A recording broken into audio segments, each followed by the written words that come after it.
Good evening. Can you hear me well? Yes. So thank you for attending this session about running Kotlin in the Google App Engine server. So my name is Ludovic Champenois. I've been working on Google App Engine since 2011. And before that, I was working for Sun Microsystems, doing various Java technology, including tools, NetBeans, Eclipse, and then Glassfish, Java EE Enterprise. And I'm Éamonn McManus. I work on the same team, the Google App Engine Java team. I'm also a member of Google's internal Java style committee. I've been using Java since the dawn of time. I used to work at Sun on JMX and JavaFX. I mention all of that because it shows that I'm kind of a Java zealot, and I'm going to be talking about Kotlin as it compares to Java, because I know a lot about Java. So this is the outline of the talk. We're going to talk about Kotlin, what it is, why it matters. Then we're going to talk a little bit about App Engine in distinction from Kotlin. Then we're going to talk about Kotlin on App Engine. And then finally, we're going to talk about Kotlin on Android talking to App Engine. So let's get started. So Kotlin. It's a project from JetBrains. They're the makers of the IntelliJ IDE. That's kind of important because it means that they've designed the language and the tooling at the same time. So the language has always had really good tooling, which is something that often handicaps new languages. The ideas will be familiar from other languages, so we'll be looking at a number of them, and you'll probably, even if you're not familiar with Kotlin, you'll say, oh, that's the same as in Groovy or Python or something like that. It's been around since 2010, but its 1.0 release was in February of last year. It compiles, it has a number of different targets. It compiles to the JVM, which means that you can run it in server-side Java, but also on Android. It also compiles to JavaScript for web pages, and it compiles to LLVM, so there's some support for example, making iOS binaries. It interoperates well with Java, so that's important. If you already have Java, you can add Kotlin alongside it, and the two can interoperate well. And finally, as of quite recently, it's an official language on Android. So you can develop Android apps in Java, of course, as always, but you can also develop them in Kotlin or in a mix of the two. So Kotlin versus Java. What are the things that Kotlin adds to Java? So the first thing, apparently every new language has to have this. It is an important thing that every language has to have, and that is there cannot be semicolons. Right? This is Faye Dunaway being Joan Crawford, having discovered that her daughter has wire hangers in the closet. So semicolons are the wire hangers of programming languages, and they must be banished. I don't personally understand this. Semicolons don't really bother me very much, but apparently they must be banished. Okay, second thing. This would be kind of familiar from, for example, C#. It's the idea of explicit nullability. So it's what optional gives you, but with a cleaner and simpler syntax. It means that you, as a developer, can force other developers, which might be yourself, to think about whether an object can be null before you use it. So you will never get a null pointer exception that you didn't think about. So if we look at this example, it's a function that has two parameters. The second parameter has type string, and that means it's definitely a string. It can't be null. And the first parameter has type string, which means that it might be a string, but it might be null. And you have to think about whether it can be null. So if we look at the lines of code that call this function, the first two are unsurprising. The third one doesn't compile because you're trying to pass null to a parameter that you have declared as being of type string. So it's not string, it's string. Therefore, it cannot be null, and the compiler will reject the attempt to make it be null. Then if we look at the fourth line, the point there is you can call notNull.length, and you don't have to worry about the fact that could be null, because the declared type is string, meaning it can't be null. The next line, the maybe null, you can't call .length on it, because it's of type string, which means it could be null. But what you can do, there are two things you can do. One that I've written there is you can use the question mark dot operator, which gives you the length if the object is not null, and gives you null if the object is null. So the type of that is int, meaning it can be an int or it can be null. And you have to continue thinking about whether that could be null when you deal with it later. And then the second thing that you can do is you can put in an if. You can say if maybe null is not equal to null. And then within that if, the compiler does flow control analysis. So it knows that within that block, the thing can't be null. And therefore, you are allowed to say maybe null.length. OK, next feature, data classes. So this is somewhere where Java really falls down quite badly. If you have a class that is just basically a collection of properties, and you want to be able to compare instances of that class and convert it to strings and so on, then you have to write an awful lot of code. You have to write fields and constructors that assign to the fields, and you have to write toString and equals and hash code. It's typically like a class like this that has just 2 properties. It's typically 30 lines of code. Now, I'm just going to plug my pet project here, AutoValue, which is a way to reduce that to a mere, I guess, 8 lines of code. But it's still a lot of boilerplate when all you want to say is, this is an object that has a string field called name and an int field called number of legs. So Kotlin basically gives you a way to do that in pretty much as little code as you could possibly imagine. So that's very, very useful, that that thing has toString and hash code and equals defined for you, and it's just there. Okay, next thing, named and default parameters. So this is really very convenient compared to Java. So the named parameters solve in particular a problem that you often have when you have many parameters or more than one parameter of the same type. Like, for example, you have 2 Boolean parameters. That's the example there at the bottom. We're calling adjust size. And if we didn't have named parameters, we would say adjust size true, false. And the reader would really have no idea what that meant. Is the true parameter horizontal or vertical? You might have to put in a comment that says, oh, well, the first parameter is actually horizontal, but nothing is checking that, right? Maybe you were wrong. So it's really good that you can, in Kotlin, you can use named parameters to validate that. So the compiler will check that the parameter is called that. And also, of course, you don't have to supply the parameters in the same order that they were declared in. And then the second thing is default parameters, and where that helps you is it gets rid of the Java, I guess, anti-pattern, where you often have like a function with 1 parameter that calls the same overloaded function with 2 parameters, and that calls a thing with 3 parameters and so on, which is a complete mess. You don't need that at all because you simply provide default values for the parameters. Okay, extension functions. So this is kind of fun. I guess it says fun in the name.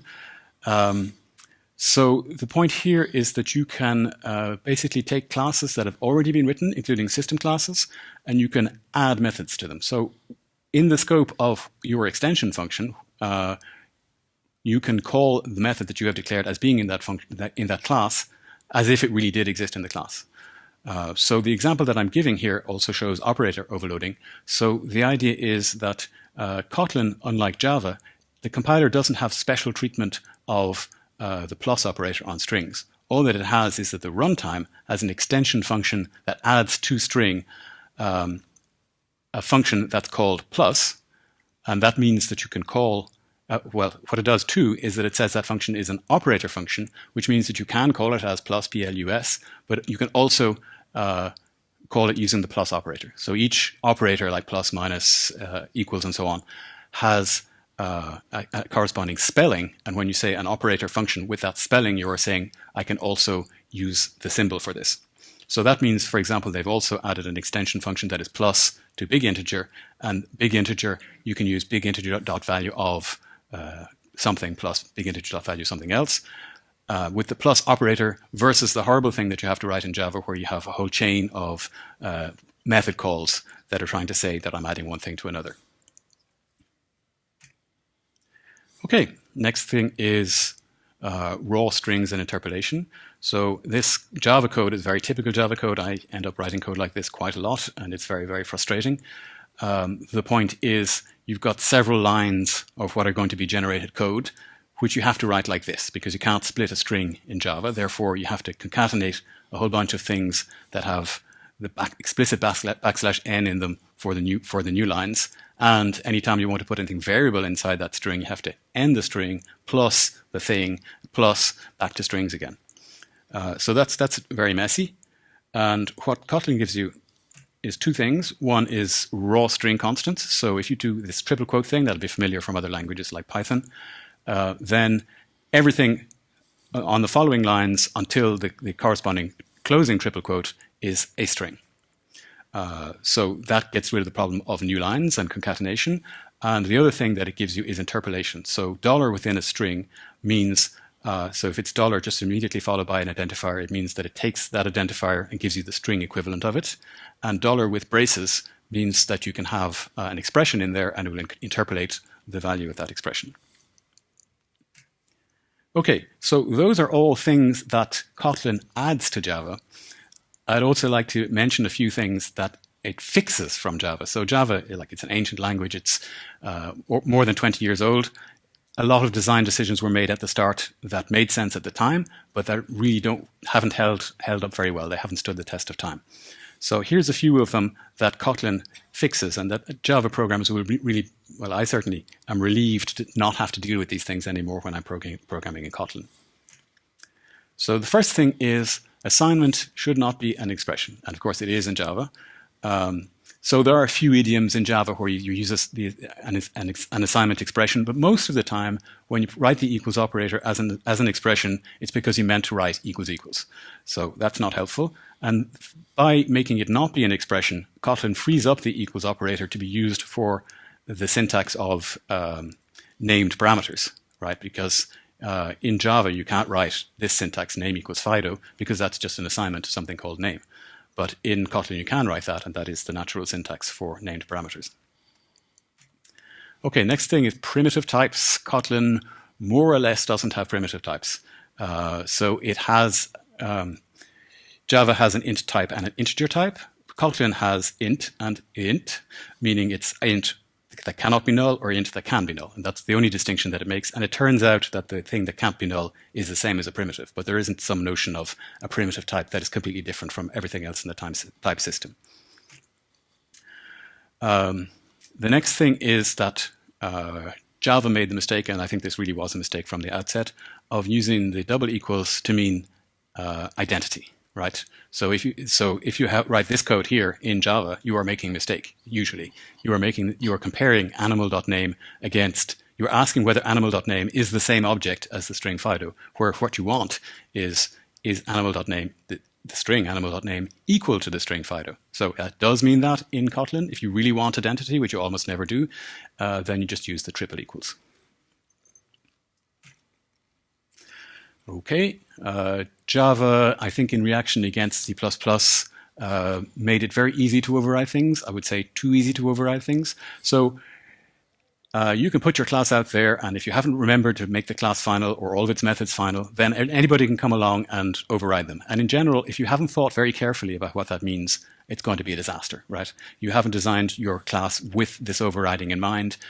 Somebody ends up depending on the internals of your class that you haven't documented it. You didn't think they'd be overriding it. You change the class, you break everything. So Kotlin, you have to explicitly say that a class is open, meaning it can be subclassed. If you don't say that, then it's final. And you have to say for each method that this method is open, meaning that I have thought about the possibility that this method could be overridden. And then when you override a method, like the @override annotation in Java, but mandatory, you must write the override keyword. Okay, this is something that really frustrates me with Java. When you are writing a method, the variables, the local variables in the method, nearly always you assign them once and then never again. So the kind of variable that you are actually going to modify while the method executes is a special kind of variable that you would really like to call attention to, whereas the kind that you assign to and then never touch again should be like something that's easy to express. So you can express that in Java, but then you have to use final, which it's the wrong way around. You have to use final for the usual case and nothing for the unusual case. So what Kotlin gives you is that there's two different keywords, val and var, and you use, so it's just as easy to declare something as will only be assigned once versus will be reassigned. And even the IntelliJ IDE underlines variables that are modifiable to call attention to the fact that these are strange variables. These are, in an earlier presentation, I saw ver being referred to as the keyword of shame. So yes, you should not be declaring variables as var very often. Okay, so Kotlin doesn't have fields, or not really. It certainly doesn't have fields that are visible from outside the class. So this is a problem with Java. You can declare all of your fields as private, and you nearly always should, but there's nothing stopping you from, and programmers regularly do this, especially inexperienced programmers, having classes with visible fields and then reading and even assigning to those fields from outside the class. So you cannot do that at all in Kotlin. What you can do is you have properties, so it looks as if you're assigning to a field, but what's actually happening is this is a property. You are going through a method that you can declare within the class, so a sort of special getter or setter method that will control access to that property. So by default, it will just give you the value of the thing and write to the value, but you can change it at any time. So the situation here is in Java, if somebody assigns to the field .bar, for example, you are stuck with that API, right? You cannot then change bar to not be a field anymore because you will break that code. Whereas in Kotlin, maybe it started off as just a plain value that people can assign to, but you can come along later and add a set method to it, which means that now when they assign to it, your method will be called, even though their code hasn't changed at all. Okay, now this one really, it's quite understandable from Java, right? 20 years ago, HTML was a really good choice for rich text. They did pollute it a little bit with these brace at things, which tends to make it a bit unreadable, but it made sense. Nevertheless, for a modern language, it's really much, much better to use Markdown, and that's what Kotlin does. So you can see here it uses the back quotes for text, for compute, for font, yeah, for literal text that will be rendered in a special font, and it uses square braces, square brackets for links. So this, for example, is a link to a method in the same class. Okay, so having said that, and everybody has been singing the praises of Kotlin throughout this conference, I will mention that I think there are a few areas where Kotlin does have its drawbacks. Just 3. So the first one, and this I find this kind of shocking, is that everything is public by default. So if you want a thing not to be public, like module private or even class private, you explicitly have to write the private keyword. I think the reason for this is that Kotlin is kind of partly a scripting language, and that is a default that does make sense for scripting languages. But when you're building big systems, you really want things to be as locked down as possible. You really want to have to make the effort of saying this and this are exactly the things that are public in my API and nothing else. And Kotlin, that makes that unnecessarily hard. The second thing, and this is easy to lose sight of when you look at all these shiny new features, is that when you start with a language that is basically equivalent in power with Java and you add things to it, then you're going to end up with a language that is bigger than Java. And Java is already quite a big language, so we've added all this stuff and we end up with an even bigger language. So Kotlin it's been pretty tasteful. They've chosen with care the things they will put in it. It's not huge, it's not a big sprawling language like some I could mention, but it is nevertheless big, and that means that somebody who's learning to use Kotlin has to learn all of this stuff potentially. Somebody who's modifying your Kotlin code that you wrote has to potentially know all of the features of Kotlin, so they have to learn Kotlin from A to Z.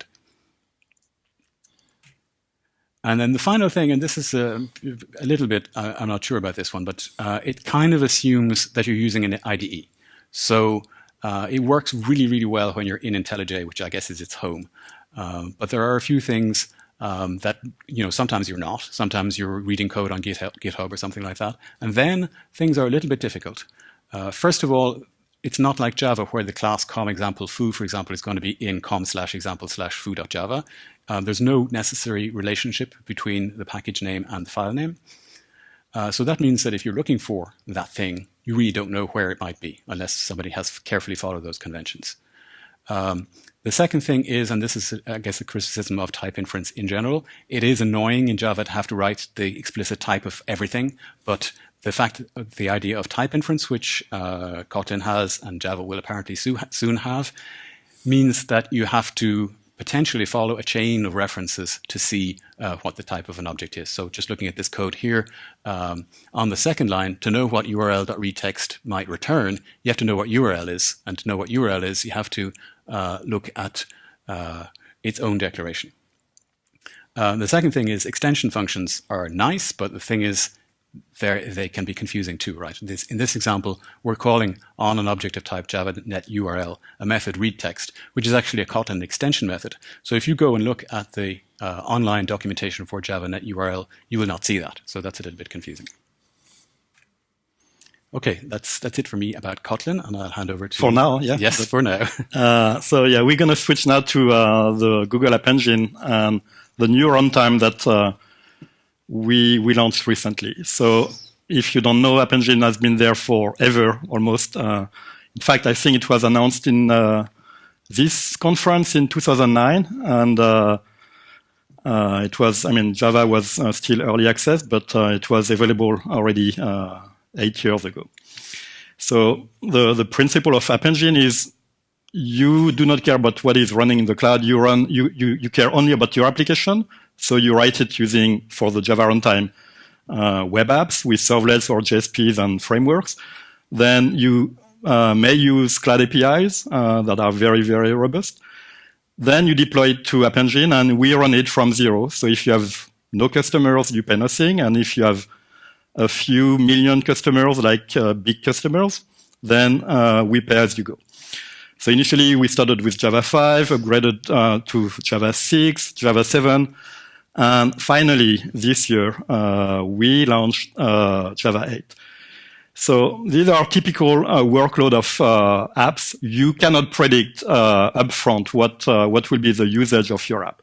Sometimes you may predict it. Sometimes at night it's lower QPS than during the day. But sometimes it's also random events that attract people to your site, and you have to be reactive enough and boot new JVMs as the number of customers increase and ask for services to your app.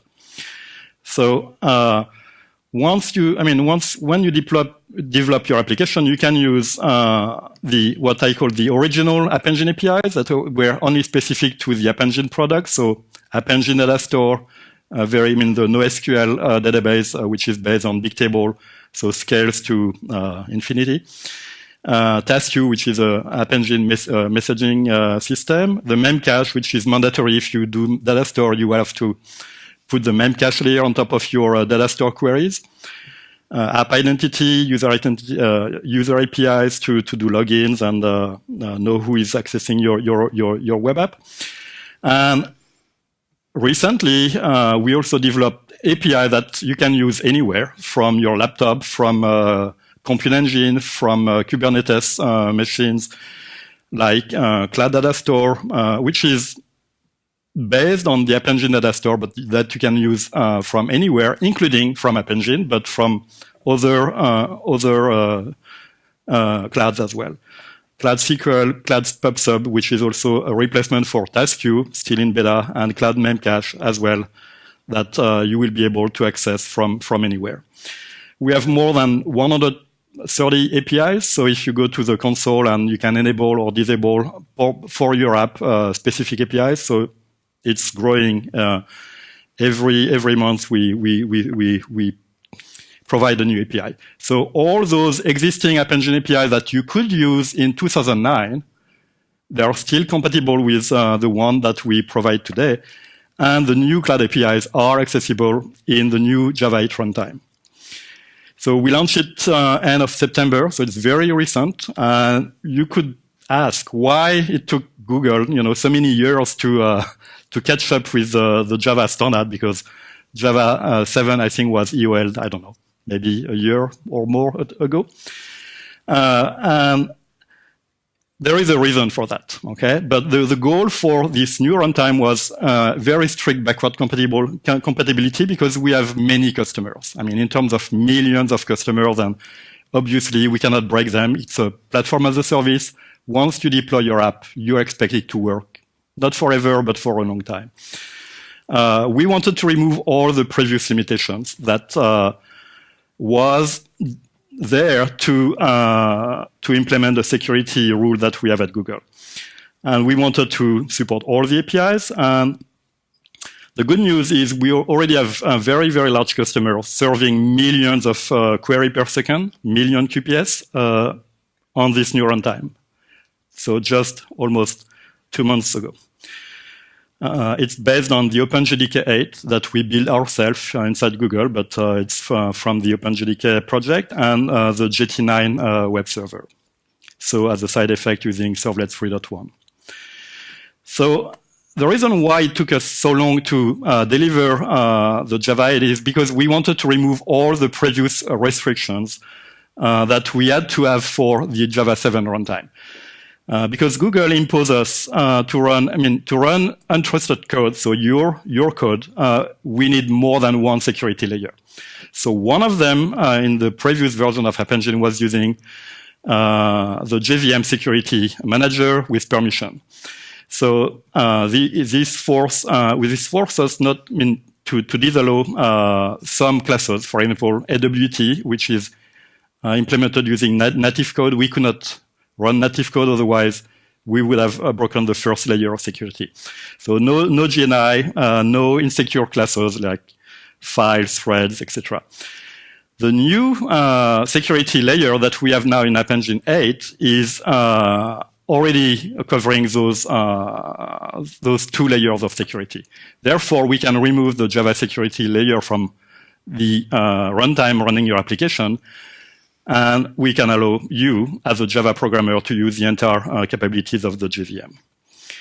So this brand new App Engine security sandbox is used in App Engine and also used in Cloud Functions or Cloud ML or new products that are built on top of the App Engine platform.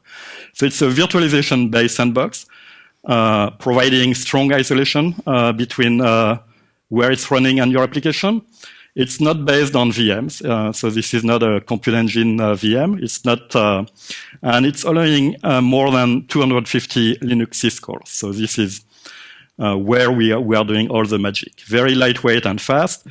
And the good news is, because it doesn't require any change to the Java platform, we can give you whatever you want. So frameworks running on this new sandbox, all the previous frameworks supported in App Engine, Groovy, JaxRS, everything you could do since 2009 is still running in App Engine. And the new runtimes is based on Serverless 3.1. Spring Boot is working, so we're going to demo Spring Boot applications on App Engine. Japster is also working, but we are still working on adding a plugin for it to generate the extra configuration for App Engine. Spark Java. So we obviously want to upgrade to Java 9 very soon. Well, it will not be, it's already almost deprecated. So we wanted to target Java 18, but now it's renamed Java 10. But I think we might be able to catch up with Java 10 early next year. And obviously Kotlin, which is the subject of this talk. So we're going to do quick demos. I have slides that you can see as a backup. The first slide before we switch to the demo is the Hello World servlet. So no frameworks. You just use what App Engine gives you by default. So you inherit from the servlet APIs. You annotate your servlet with Servlet 3.1 annotation. You override the HTTP servers class. You implement it using Kotlin class. So it's a new inheritance. And you override a function, doGet, and you use Kotlin constructs to create strings with more than one line. So we're going to switch to the IDE, IntelliJ, and I have 2 versions of it. So the Hello servlet is here. Okay. So it's a web app. So I used Maven. You could also use Gradle to configure both the App Engine APIs plus the Kotlin plugin to compile Kotlin code. And the project has to be a WAR file, a WAR directory. So basically it's a packaging WAR in your Maven or Gradle plugin. So here again is the full demo, and I can locally run. So we have obviously a local SDK where we emulate all the App Engine APIs. and you can test locally, debug your application. So here I'm running locally. So let's click on here, and we can make it bigger. Okay, bang. Servlet is running inside App Engine. So Servlet 3.1 as well as Kotlin. You can deploy this. Application to the cloud. So let's do that. Deploy, run, and we'll go here. So what is this? So here I have the version of my application. I have two versions on the project Kotlin Java. If I refresh it very soon, I should see that it has been deployed. So it's still being deployed in the background. If it doesn't work, we'll wait. Okay, successful. I refresh. So the deployed version is new here, servlet version. If I click on it, we boot a new instance for you because we scaled to 0 initially. So we have to boot, and then same servlet running in the cloud. Very easy. So we're going to switch to a second demo. Let me kill my previous instance here. Second demo is a much more complicated application because it's using the Spring framework, Spring Boot framework, and the data store API. So a data store entity where we can create an NoSQL entity either locally for debugging and in the cloud. So I have my application here, which is typically a annotated with Spring Boot application. And again, here it's written in Kotlin. So you have the fun main method to initialize your application. So it says this is a Spring application. And let's look at the simple greeting handler. Again, using Spring Boot annotations, you can annotate a Kotlin function and say for the greeting URL with possibly name parameter with the default value, I will return this string. So this string is a data object. So this is a greeting data object that is here. As Éamonn mentioned, it gives you getter for vals and setters for var, and then all the plumbing like the toString method, which is used in this handler because we just return this value. Okay, so very simple. We can again run it locally, or before we run it, let's look at the second handler, which is the data store counter controller.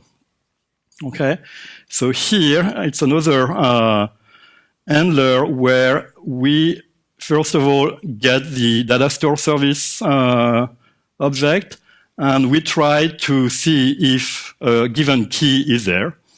And if the key is not there, we create it with a property count initialized to 0.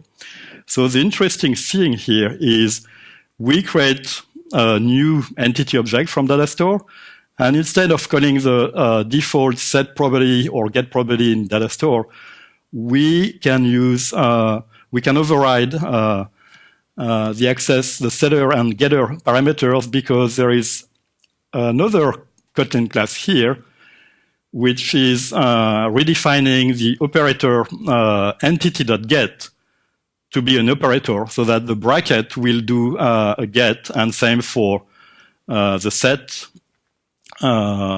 where we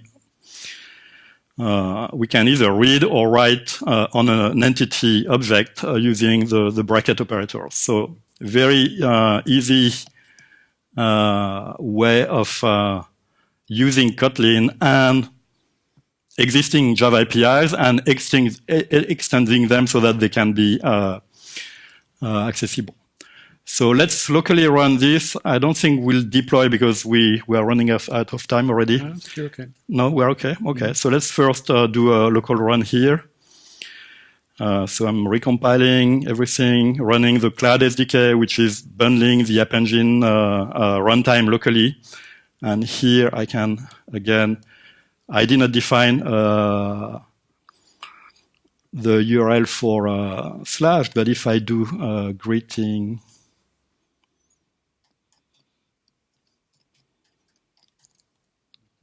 yeah, that might work better. Okay. So here I have the toString method on the data class that we define in the project. Okay.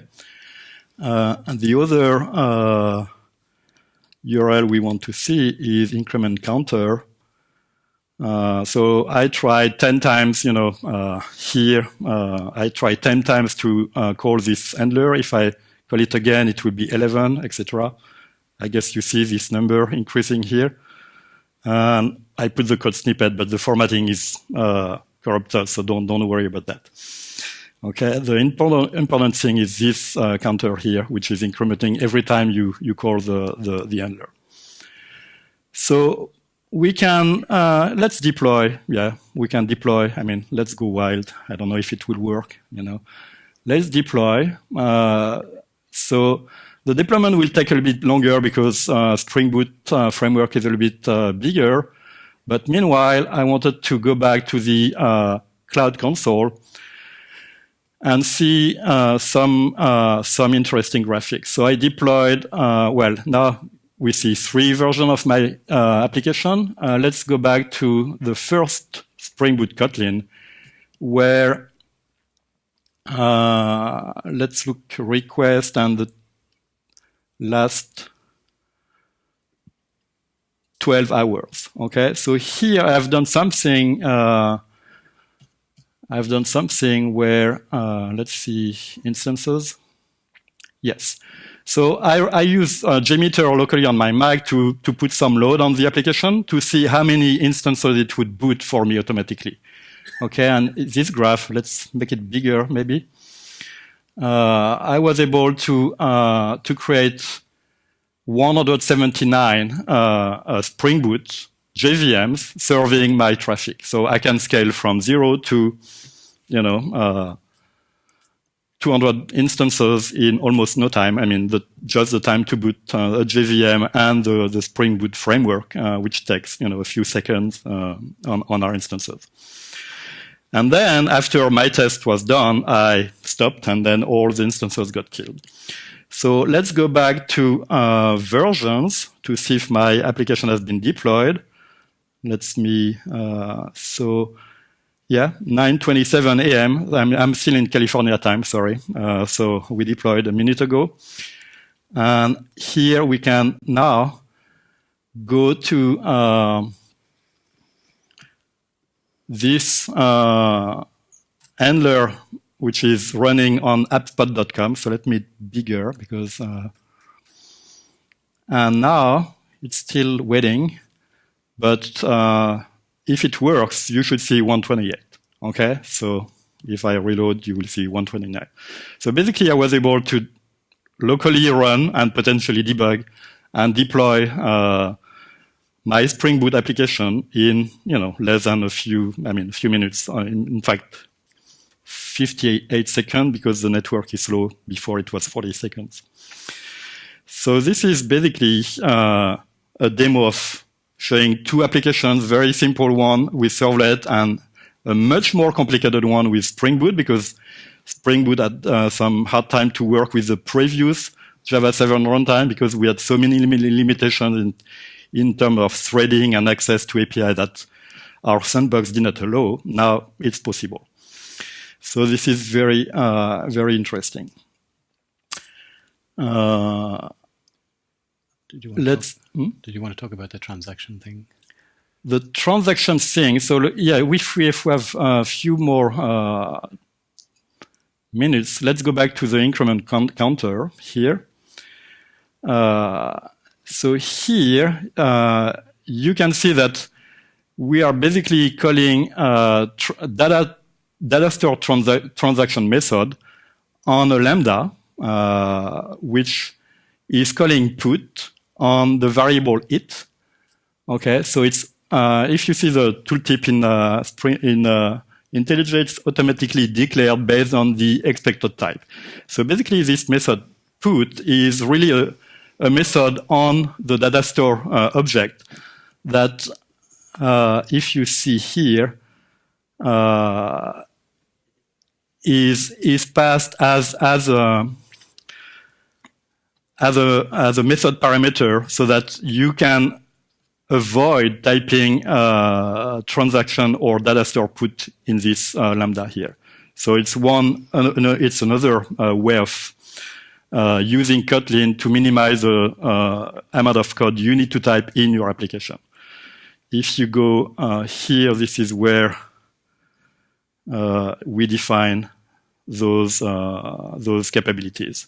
So I put them in the same project, but we will want one day to have somebody from the community providing extensions to the App Engine APIs and make them available on Maven so that you can add them as a dependency to your project. So I think this is the end of this part. And before I move to the next part, just want you to look at this lookup handler. Very simple again. It takes a name and return hello name. You executed the lookup handler on Kotlin. So this is the one we're going to try to call from an Android app, and Éamonn will try to do that now. So let me sure I kill this one. Okay, so where is now Android Studio? Here. That looks like it. Yes. Okay. All right, so I've written a really simple toy Android app using Kotlin and using Android Studio. And so the last time I wrote an Android app was quite some time ago. I usually work on server side rather than client side. And I was astonished at how easy it is now to use Android Studio to develop, and especially in Kotlin. So Kotlin is now a supported language for Android Studio. I personally, if I were writing an application, I think I would write it in Kotlin, but you are perfectly free, of course, to continue to use Java. So about this application, what I wanted to do, I actually wrote the application twice. I wrote it once in Java and once in Kotlin just to see how that compared. So let's look at the Java version. So this is the Java version, and I'll call your attention to the line that the cursor is on. So what this is doing, and this is very common in Android apps, is for basically every element of the UI that the code has to interact with, you have to call this really ugly code that says find view by ID, and then you have to cast that to what you know that particular UI element is. So you have to say, well, I want to get this, and I know it's an edit text. And if you make a mistake, obviously you're going to get a class cast exception. So that's kind of ugly, and the Kotlin tooling does away with that. So it arranges for every UI element that has an ID to have a variable of this with the same ID. So if we look at the line that the cursor is on here, it is showing that we just have a variable called name input, which is the ID of the object in question. And we haven't had to do anything for that to be there. And it has the right type. This is the key thing. It has the right type. If I hover over it, well, it doesn't show me that, but if I click on it then, it takes me directly to the design XML where that type is declared. This is the text view of the design. And then if I switch to the design view, I can see this is the object here. And over on the right there in the attributes, I see that this is the ID that I gave it. So because I gave it that ID, that's what it's called in the code. And of course, this is a general UI editor that I can use to fiddle with, the sizes and how things are relative to each other and so on. So if we go back and look at the code, this here is that object, and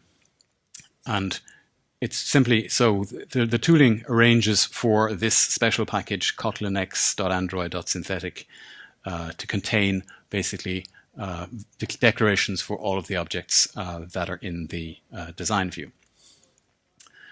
I think that's it, right, for the Android. I'm not sure I wanted to say anything else. So you can try to run it first, yes, and then instantly load it if you want. Okay, so yes, let's have a look at the emulator. So I am going to run the application from the IDE. That's going to chug away for a little while, not for very long because I didn't make any changes. And then if I switch to the emulator, here is the application. So I can interact with the emulated keyboard. So I'm going to type my name in here. I'm going to shift it. I'm going to go to all the trouble of getting my accented letter. I'm going to type the other letters on the keyboard because it's a pain to do all of these things. Every time I do this exercise, it's very peculiar. Every time I do this exercise, I get different proposed completions there. So instead of Éamonn, I could be 22nd or F150. I don't know why that is, and it's different every time I do this, but I'm apparently either Éamonn or 22nd or F150. Anyway, so if I hit return here, which is equivalent to typing the little check mark there, I should get an answer. Okay, this should be interacting with the application as we speak. And maybe not. It doesn't appear to be. Okay, well, it might just be very, very slow. I'm not sure exactly what's going on. Oh, yes, it was. So probably some kind of network glitch. Well, maybe the instance was closed and then we... Oh, yeah, it may have just restarted the instance. Because you don't have enough traffic. Yes, okay, good point. So, yeah, that was why I was a little bit slow that first time, but then if I change that to something else and hit it again, right, it's immediate now. Okay, so that was what was going on. Okay, so anyway, this emulator here, and it could just as well be a real phone, of course, is interacting with a web service, which happens to be implemented by App Engine. It doesn't have to know that. Yeah, so usually don't do that. Okay, I mean, don't call HTTP URL this way. I mean, use as I say, it's web frameworks or yes. REST web frameworks. This is just a demo. And so let's just see. This is just to show off some of the nice things of Android Studio. Let's just see what happens if we change the string that gets printed. So I'm just going to add a little thing on there. And then, so this is a new thing, a relatively new thing in Android Studio. That lightning flash there is a kind of updated, quick run when you haven't made very many changes to the code. So you click that, it does some building, executing tasks, blah, blah, there we go. And it has finished. And if I look at the app, it has actually redeployed it. And if I hit return here, why is that slow? Oh, okay. Oh, you didn't have keyboard. I need to do that first. Okay, if I do that, I would have expected that to work. Oh, yes, okay. So for some reason that is, I think there must be some combination of slow network and instances being restarted. But anyway, that has redeployed and it is showing the modified text. And now I think we are more or less done. Do you want to wrap up? I think we are done. So we covered, the. Let's move back to the presentation because there is yes the last slide. Oh yes, okay. This one. Yeah, this one. Okay. Mm-hmm. So first of all, we put the demos of those three, the source code for those three demos. I mean the Serverless, Spring Boot, Kotlin, and then the Android app on this GitHub location. We'll publish the slides. But basically, in less than 50 minutes, we were able to cover a quick introduction to Kotlin compared to Java as one of the Java guru here. I mean, a Google stylist. It's a pretty important mission at Google to review internal code. Then we looked at the new Java 8 runtime for App Engine standard.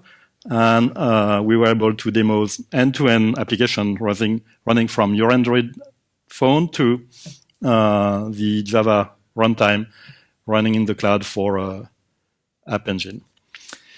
So thank you. We have 2 minutes left, so maybe some questions, or if not, we can also take questions outside.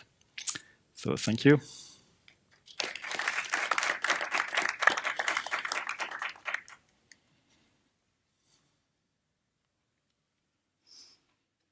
Oh, there's a question. Yes, where?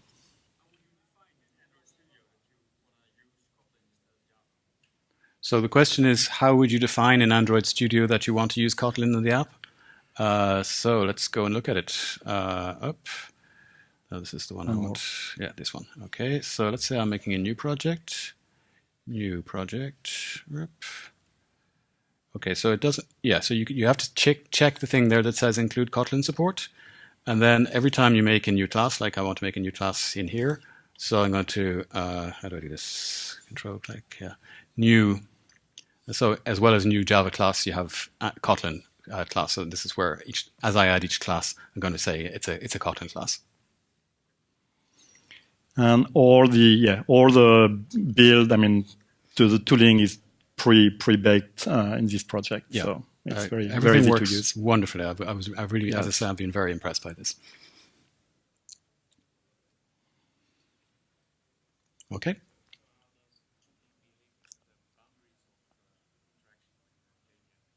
How does Kotlin behave at the boundaries of the interaction with the JVM? How does it interact with Java, do you mean?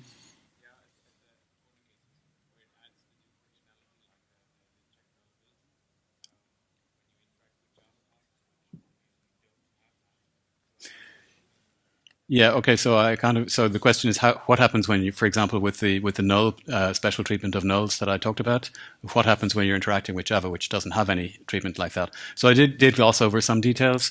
There is a special type that uses an exclamation mark instead of a question mark, and that represents an object that might be null because it comes from the platform, and there the compiler can't forbid you from interacting with that, and you can get a null pointer exception. So there's kind of a slightly strange thing that happens at that boundary. Sure. Okay, I guess we're done.